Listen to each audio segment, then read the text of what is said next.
हाँ जी बेटा, ਆਪਾਂ ਪੜ੍ਹ ਰਹੇ ਸੀ ਮਜ਼ਦੂਰੀ। ਕਹਿੰਦਾ ਜੇ ਬੇਰੁਜ਼ਗਾਰੀ ਪੈਦਾ ਹੋ ਗਈ, ਮੈਂ ਤੁਹਾਨੂੰ ਦੱਸ ਰਹੀ ਸੀ 100 ਨੰਬਰ ਆਫ EMPLOYEES ਹੈ, ਪਰ ਨੂੰ ਉਹ 100 ਦੇ ਰਿਹਾ, ਟੋਟਲ ਉਹਦੇ ਕੋਲ ਸਿਰਫ 10,000 ਹੈ, ਇਹ ਤੋਂ ਵੱਧ ਉਹ ਦੇ ਨਹੀਂ ਸਕਦਾ। ਠੀਕ ਹੈ, ਇਹ ਕੀ ਹੈ, ਬੇਰੁਜ਼ਗਾਰੀ ਦੀ ਅਵਸਥਾ ਹੈ, ਬਾਹਰ ਬੇਰੁਜ਼ਗਾਰ 100 ਮਜ਼ਦੂਰ ਖੜੇ ਆ। ਹੁਣ ਉਹ ਕਹਿੰਦੇ ਕਿ ਮਜ਼ਦੂਰੀ ਦੇ ਵਿੱਚ ਫਲੈਕਸੀਬਿਲਿਟੀ ਹੈ। ਫਲੈਕਸੀਬਿਲਿਟੀ ਦਾ ਮਤਲਬ ਹੈ ਕਿ ਜਿਹੜਾ ਉਹ 100 ਵੇਜਿਸ ਦੇ ਰਿਹਾ, ਜੋ 50 ਕਰ ਦੇਵੇ, 50 ਕਰਕੇ ਜਿਹੜੇ 100 ਬਾਹਰ ਖੜੇ ਆ ਉਹਨਾਂ ਨੂੰ ਵੀ ਹਾਇਰ ਕਰ ਲਵੇ, ਤਾਂ ਵੀ 10,000 ਹੀ ਲੱਗਾ ਉਹਦਾ ਤਾਂ 10 ਹੀ ਲੱਗਾ। ਇਹਦੇ ਨਾਲ ਕੀ ਹੋਇਆ, ਬੇਰੁਜ਼ਗਾਰੀ ਦੂਰ ਹੋ ਗਈ। ਮਤਲਬ ਵੇਜਿਸ ਨੂੰ ਘਟਾ ਵਧਾ ਕੇ, ਠੀਕ ਹੈ, ਬੇਰੁਜ਼ਗਾਰੀ ਦੀ ਅਵਸਥਾ ਨੂੰ ਦੂਰ ਕੀਤਾ ਜਾ ਸਕਦਾ ਹੈ। ਇਸੇ ਤਰ੍ਹਾਂ ਉਹ ਕਹਿੰਦਾ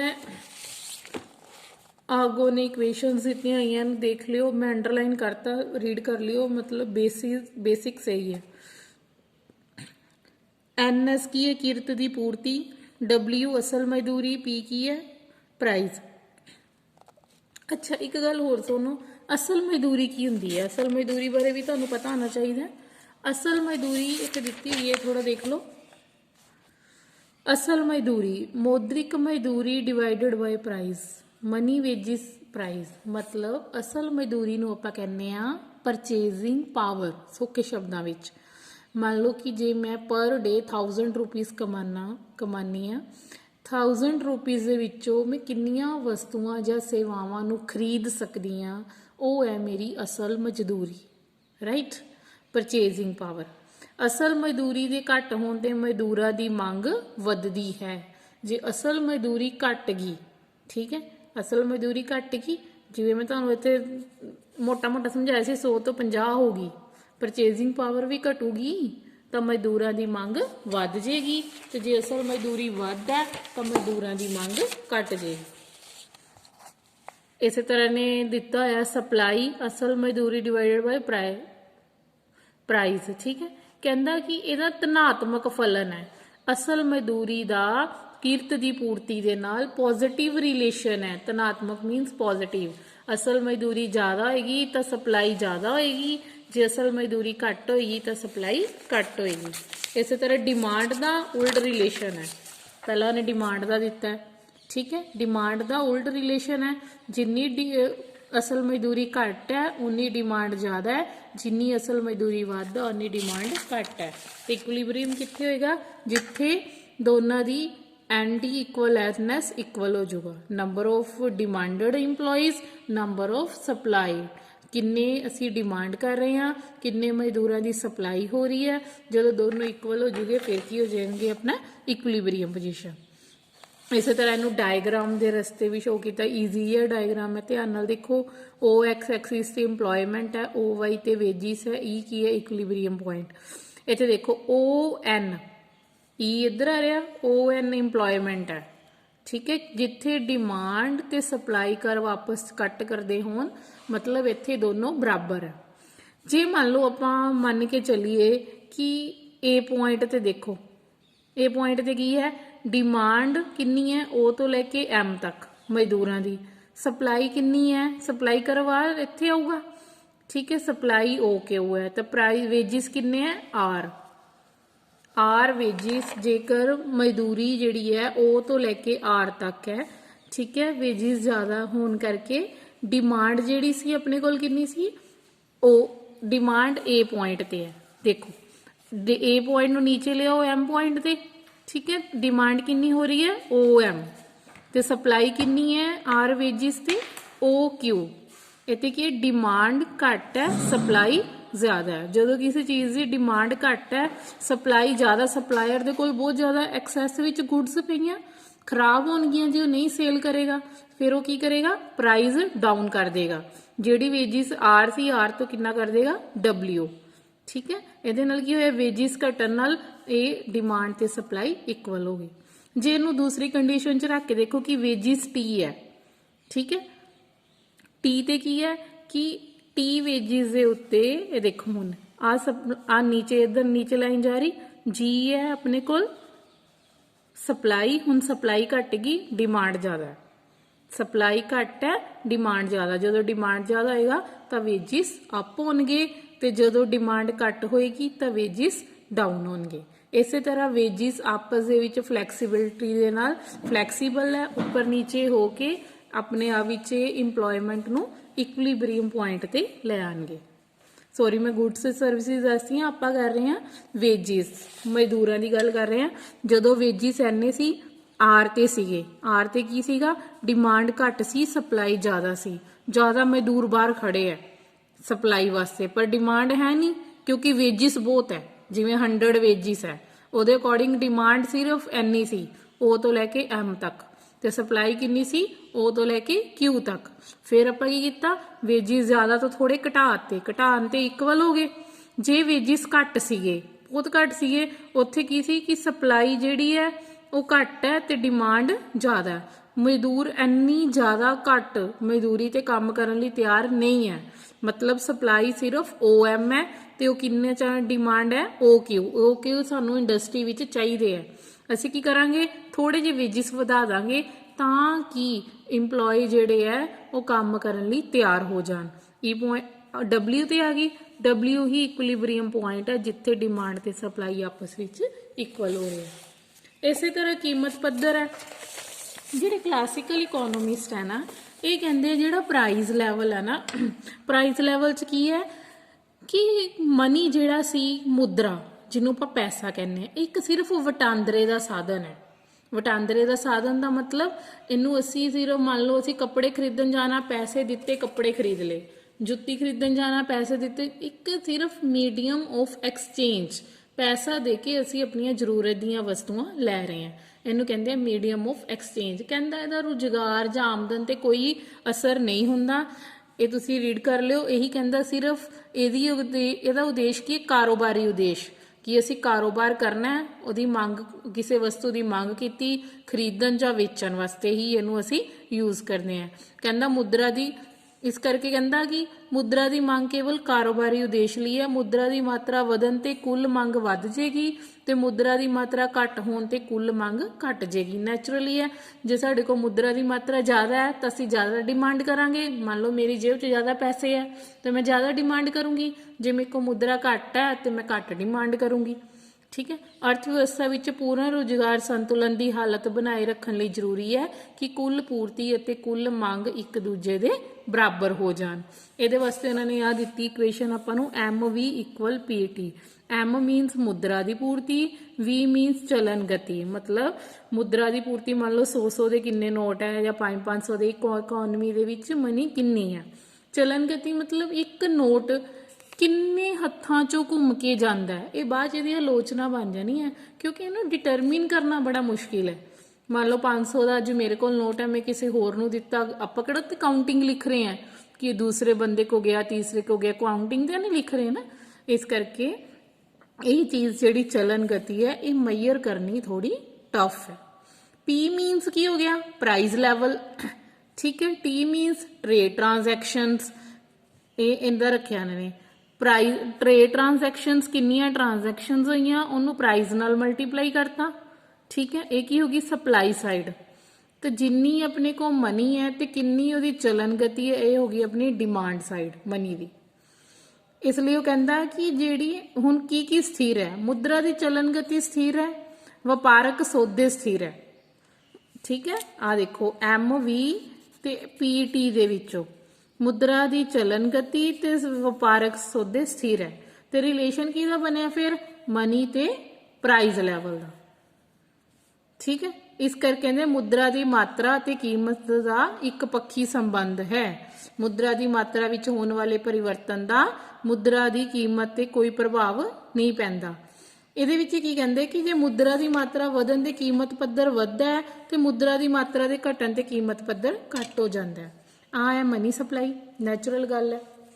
ਕੀ ਕਹਿੰਦੇ ਆ ਕਿ ਮੰਨ ਲਓ ਲੋਕਾਂ ਦੇ ਕੋਲ ਬੈਂਕ ਨੇ ਕੀ ਕੀਤਾ, RBI ਨੇ ਇੰਟਰਸਟ ਰੇਟ ਘਟਾਤਾ। ਕਿਉਂ ਘਟਾਇਆ, ਕਿ ਮਨੀ ਸਪਲਾਈ ਵੱਧ, ਜੇ ਲੋਕਾਂ ਨੇ ਕਰਜ਼ੇ ਲੈ ਲਏ, ਲੋਕਾਂ ਕੋਲ ਪੈਸਾ ਆ ਗਿਆ, ਮਨੀ ਸਪਲਾਈ ਇੱਕ ਵਾਰੀ ਇਕੋਨਮੀ 'ਚ ਬੂਸਟ ਹੋ ਗਈ। ਜਦੋਂ ਲੋਕਾਂ ਦੇ ਹੱਥਾਂ 'ਚ ਪੈਸਾ ਆਇਆ ਉਹਨਾਂ ਦੀ ਪਰਚੇਜ਼ਿੰਗ ਪਾਵਰ ਇਨਕਰੀਜ਼ ਹੋਊਗੀ। ਪਰਚੇਜ਼ਿੰਗ ਪਾਵਰ ਮੀਨਸ ਉਹ ਖਰੀਦ ਸ਼ਕਤੀ ਉਹਨਾਂ ਦੀ ਵੱਧ ਗਈ, ਉਹਨੂੰ ਡਿਮਾਂਡ ਕਰੋਗੇ।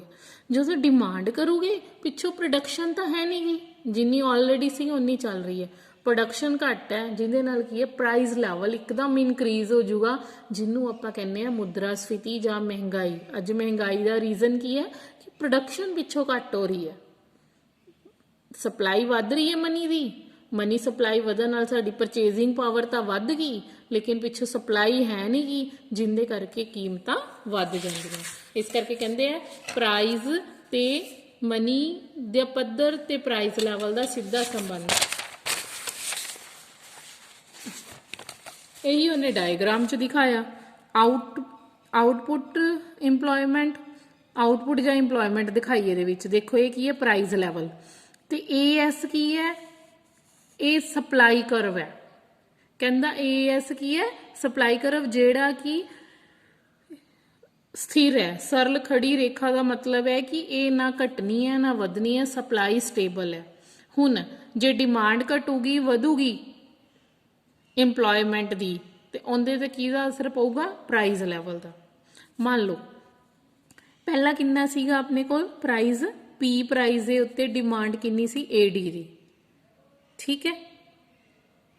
कीमत पद्धर किन्ना होवेगा OP, उत्पादन किन्ना है OQ, इन्ना ही अपने कोल रुजगार है, ठीक है। सप्लाई स्टेबल है। की होया कि डिमांड घट गई, AD2 हो गई, डिमांड घटन दे नाल प्राइस लैवल घट गया, ठीक है। वस्तुआं का वस्तुआं का लगा लो गुड्स मार्केट, इत्थे आपां पढ़ रहे हैं पर इंपलॉयमेंट। जे डिमांड घटूगी तो वैसे प्राइस वस्तुआं का प्राइस लैवल भी घट जाएगा। क्यों? देखो ना नैचुरल गल है, सप्लाई तो स्टेबल है। सप्लाई मान लो मैं 1000 गुड्स की करती, ठीक है, 1000 गुड्स की सप्लाई करती तो प्राइस मैं वह रखिया जिमें एक वस्तु का 50 रुपये। किसी कारण डिमांड घट गई, डिमांड घट के आ गई OQ1 ते। जो डिमांड घटूगी, डिमांड घटन दे नाल की होया कि हुण मेरियां वस्तुआं तो खराब हो जाऊगियां, क्योंकि सप्लाई फिक्स है, ये घट वध नहीं रही। मैं की करूँगी प्राइस घटा दूंगी ताकि मेरा सारा माल विक जाए। तो जे किसी कारण डिमांड वध जूगी, ए तो E पॉइंट ते चल जूगी, इत्थे की होगा हुण डिमांड ज़्यादा है, मैं की करूँगी डिमांड ज़्यादा है, मेरे को वस्तुआं घट है, ठीक है। इत्थे आपां की करांगे प्राइस लैवल घटाउण की कोशिश करांगे, P2 तो कितना ले आवांगे P ते। क्यों? क्योंकि इत्थे डिमांड वध गई है पर सप्लाई घट है, इस करके ये जिहड़ा पॉइंट है ये इक्विलिब्रियम पॉइंट है। नैक्सट आ गया अपना सेज लॉ ऑफ मार्केट।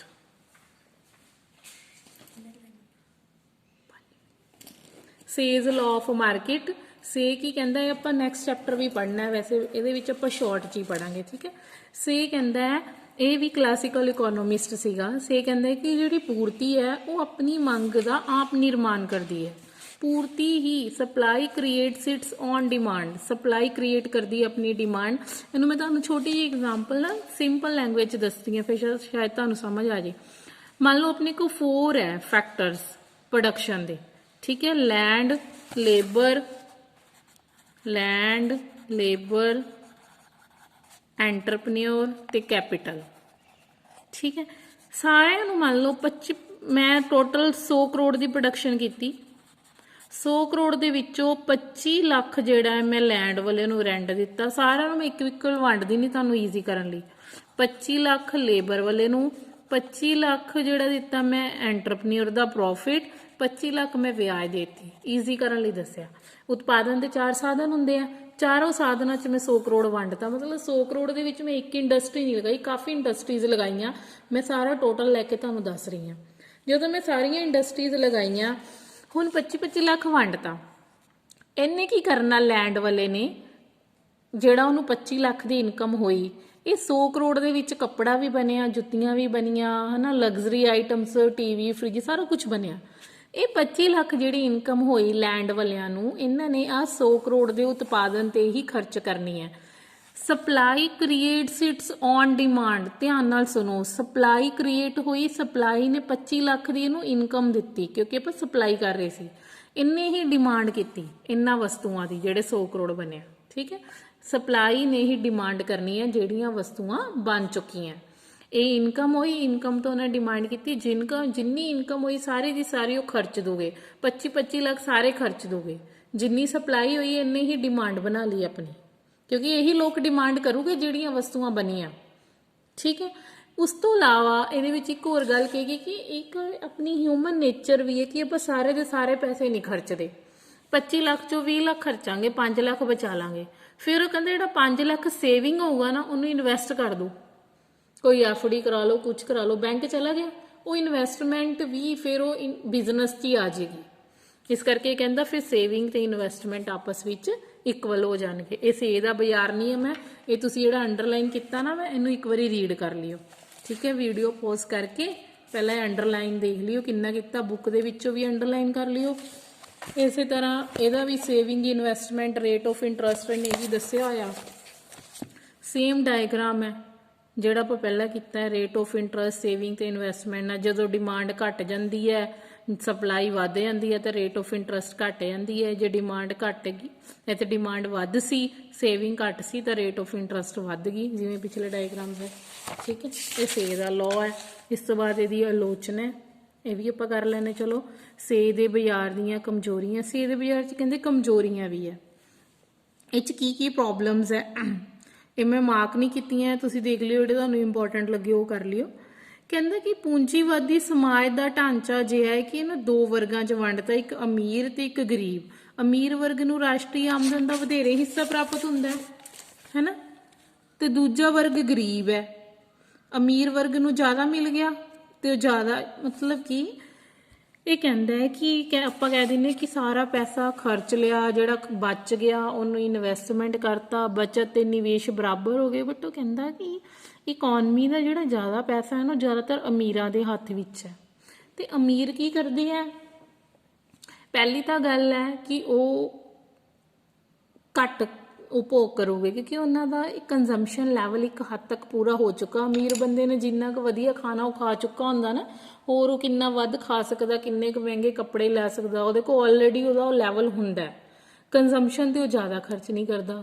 ਬਾਕੀ ਦੀ ਇਨਵੈਸਟਮੈਂਟ ਦੀ ਗੱਲ, ਆਪਣੇ ਇੰਡੀਆ ਵਰਗੇ ਦੇਸ਼ਾਂ ਜਿਹੜੇ ਬਹੁਤ ਅਮੀਰ ਲੋਕ ਹੈ ਉਹ ਇਨਵੈਸਟਮੈਂਟ ਘੱਟ ਕਰਦੇ ਆ, ਸ਼ਾਨੋ ਸ਼ੌਕਤ ਤੇ ਜ਼ਿਆਦਾ ਖਰਚਾ ਕਰਦੇ ਆ, ਵੱਡੀਆਂ ਵੱਡੀਆਂ ਹਵੇਲੀਆਂ ਬਣਾ ਲਈਆਂ, ਬੱਚਿਆਂ ਦੇ ਵਿਆਹਾਂ ਤੇ ਜ਼ਿਆਦਾ ਪੈਸਾ ਖਰਚ ਕਰਤਾ, ਹਨਾ। ਇਹ ਚੀਜ਼ਾਂ ਨਾਲ ਕੀ ਹੋਇਆ ਕਿ ਜਿਹੜੀ ਸੀ ਪ੍ਰੋਡਕਸ਼ਨ, ਜਿਹੜੀ ਨਿਵੇਸ਼ ਤੇ ਬਚਤ ਵਾਲੀ ਜਿਹੜੀ ਇਕੁਐਲਿਟੀ ਸੀ ਨਾ, ਉਹ ਘਟ ਗਈ। ਬਚਤ ਜ਼ਿਆਦਾ ਹੋਣ ਲੱਗੀ ਤੇ ਨਿਵੇਸ਼ ਘੱਟ ਹੋਣ ਲੱਗ ਗਿਆ। ਨੈਕਸਟ, ਨਗਦ ਮਜ਼ਦੂਰੀ ਦੀ ਦਰ ਵਿੱਚ ਕਟੌਤੀ ਕਰਕੇ ਰੁਜ਼ਗਾਰ ਨੂੰ ਵਧਾਇਆ ਨਹੀਂ ਜਾ ਸਕਦਾ। Employment can not be increased by general money wage cut. ਇਹ ਕਹਿੰਦੇ ਨਾ ਕਿ ਜੇ ਤੁਹਾਨੂੰ ਲੱਗਦਾ ਬੇਰੁਜ਼ਗਾਰੀ ਪੈਦਾ ਹੋ ਗਈ ਹੈ ਮਾਰਕੀਟ ਦੇ ਵਿੱਚ, ਠੀਕ ਹੈ, ਜਿਹੜਾ ਤੁਹਾਨੂੰ ਐਗਜ਼ਾਮਪਲ ਦਿੱਤੀ 100 ਤੋਂ 50 ਕਰ ਦਿਓ ਤੇ ਤੁਸੀਂ ਰੁਜ਼ਗਾਰ ਵਧਾ ਦਿਓ, ਤੁਹਾਨੂੰ ਲੱਗਦਾ ਪੋਸੀਬਲ ਹੈ? ਜੇ ਕਿਸੇ ਵੀ ਮਜ਼ਦੂਰ ਦਾ ਤੁਸੀਂ 100 ਤੋਂ 50 ਕਰੋਗੇ ਆਰਾਮ ਨਾਲ ਹੋ ਜਾਊਗਾ। ਉਹ ਸਟ੍ਰਾਈਕ ਕਰੂਗੇ, ਹੜਤਾਲਾਂ ਕਰੂਗੇ, ਧਰਨੇ ਦਊਗੇ, ਫੈਕਟਰੀਆਂ ਨੂੰ ਤਾਲੇ ਲੱਗ ਜੂਗੇ, ਹੈ ਨਾ। ਇਹ ਪ੍ਰੋਬਲਮਸ ਕ੍ਰੀਏਟ ਹੋਊਗੀਆਂ। ਨੈਕਸਟ, ਅਲਪ ਰੁਜ਼ਗਾਰ ਸੰਤੁਲਨ ਦੀ ਸੰਭਾਵਨਾ ਕਹਿੰਦੇ ਥੋੜੇ ਸਮੇਂ ਵਿੱਚ ਪਾਈ ਜਾ ਸਕਦੀ ਹੈ ਕਿ ਸ਼ਾਰਟ ਪੀਰੀਅਡ ਵਿੱਚ ਅਲਪ ਰੁਜ਼ਗਾਰ ਵੀ ਹੋ ਸਕਦਾ ਹੈ। ਅਰਥ ਵਿਵਸਥਾ ਵਿੱਚ ਸਵੈ ਸੁਮੇਲ ਦੀ ਕਮੀ ਹੈ। ਕਹਿੰਦੇ ਨੇ ਕਿ ਆਟੋਮੈਟਿਕ ਐਡਜਸਟਮੈਂਟ ਹੋ ਜੂਗੀ, ਇਹ ਜ਼ਰੂਰੀ ਨਹੀਂ ਹੈ।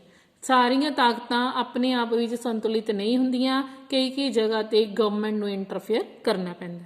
ਮੁਦਰਾ ਸਿਰਫ ਇੱਕ ਆਵਰਣ ਹੈ। ਇਹ ਕਹਿੰਦਾ ਹੈ ਕਿ ਮੁਦਰਾ ਸਿਰਫ ਇੱਕ ਪਰਦਾ ਹੈ, ਮਤਲਬ ਲੈਣ ਦੇਣ ਦਾ ਉਦੇਸ਼ ਐਕਸਚੇਂਜ ਹੈ, ਮੀਡੀਅਮ ਆਫ ਐਕਸਚੇਂਜ, ਬਟ ਨਹੀਂ, ਮੁਦਰਾ ਇੱਕ ਕਿਰਿਆਸ਼ੀਲ ਤੱਤ ਹੈ।